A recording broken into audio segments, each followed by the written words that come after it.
Here are the most important fights for various reasons that I've arbitrarily decided are worthy. For the early prelims, the only fight I'm saying to watch is Tatsuro Taira versus Edgar Chairez, Japanese fighter, lower weight class. It's a wild card. Watch it. That's all I can tell you. Next fight you should care about, more seriously, is Alonzo Menafield versus Jimmy Crute. They already fought. It went to a majority draw. It was chaos. It was epic. It was a lot of back and forth. A lot of almost getting finished, a lot of domination both ways, like chaos, weird judging. This is the rematch. You should watch it. It's going to be fun. Almost certainly going to end in a finish. No idea how the first fight did not. So watch this one. This fighter had a more compelling fight, but his opponent canceled. Forgot the reason. But Jack Della Maddalena, you should watch him. He's probably going to murder Josiah Harrell, but Josiah Harrell has really good wrestling, so maybe he surprises everybody. Looks like a good prospect. But yeah, if you want to see Jack probably piece up someone, because he was probably going to win in a similar fashion in his original fight, it could be fun. The main fight of the prelims, and in my opinion, the most important fight, purely from a sentimental and historical reason, is Robbie Lawler versus Nico Price.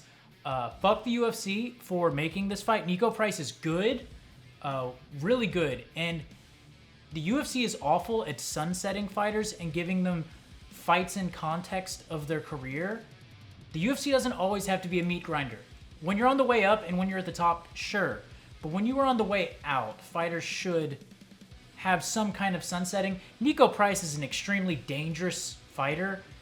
Robbie Lawler is at the end of his career. Robbie Lawler is 41. No reason he should be fighting someone like Nico right now, but it's an important fight, one of the greatest welterweights of all time, a historical fight in that sense if he really is hanging them up. So you should watch that one. Next fight, again, like Jack Della Maddalena's fight, this fight opens up the main card and was a lot more compelling before, but Bo Nickel is going to take on another late replacement, a guy who looks quite good, dangerous, but in all likelihood is going to get mauled by Bo Nickel. It's going to be probably just a standout performance for Bo in a plus 1,000 chance or more that he gets beaten somehow.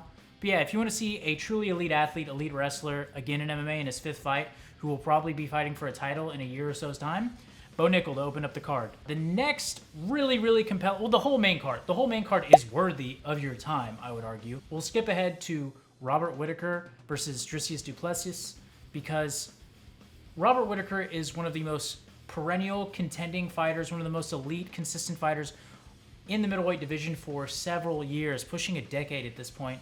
Former champ, truly elite, fighting Dricius. In all likelihood, Robert is going to maul du Plessis outside of a random, crazy punch. He's going to probably murder him. But this is a shot for Robert to get another title shot. The second to last fight you should watch, it's a little obvious, is the co-main event. It is a title fight between Brandon Moreno and teammate or former teammate Alexandre Pantoja. You should watch because A, flyweight's insane. Brandon Moreno's fights are always insane.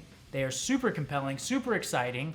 I guess at this point he'd arguably be the most dominant champ in this way. I don't know about dominant, but he's been around for a while now at the elite level. Mighty Mouse, obviously, the king historically. But he's fighting a teammate he already fought in Pantoja who beat him. He submitted him back on tough. Moreno's probably going to try and keep this standing up the entire time. Pantoja's an elite black belt. Brandon Moreno probably has the more elite striking. I believe he's a bit younger, a bit faster, more explosive. But we'll see how it plays out. But more than likely, it's going to be Pantoja trying to get to the ground, but not afraid to strike. And then Moreno trying to keep it standing the whole time and banging. So yeah, definitely watch that one. And then the main event, the fight everyone's here for, it's the hometown fighters homecoming. Alexander Volkanovski is fighting Yair Rodriguez, uniting the titles, potentially, one of them will. Volkanovski is the greatest featherweight of all time, arguably. Yair is the current contender, has looked really good as of late, but probably, again, going to be a standout performance from Volkanovski, but you should watch because it's probably going to be chaos. Yair is not going to be afraid to go at him. He's not going to be afraid to bang. He's not going to be afraid to experiment with stuff because he knows there's advantages Volk probably has against him. And the only way to overcome them will be to try a lot of the more flashy and more dynamic and exciting things he has in his arsenal to probably one-up Volk because he's so defensively sound.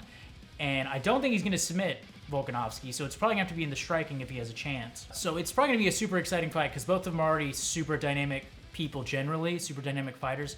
Yair's going to have to really go the next level, and he's known for it. Spinning wheel kicks, Inverted elbows. He's got the craziest knockout, arguably, in featherweight history against Korean Zombie. So, should be fun.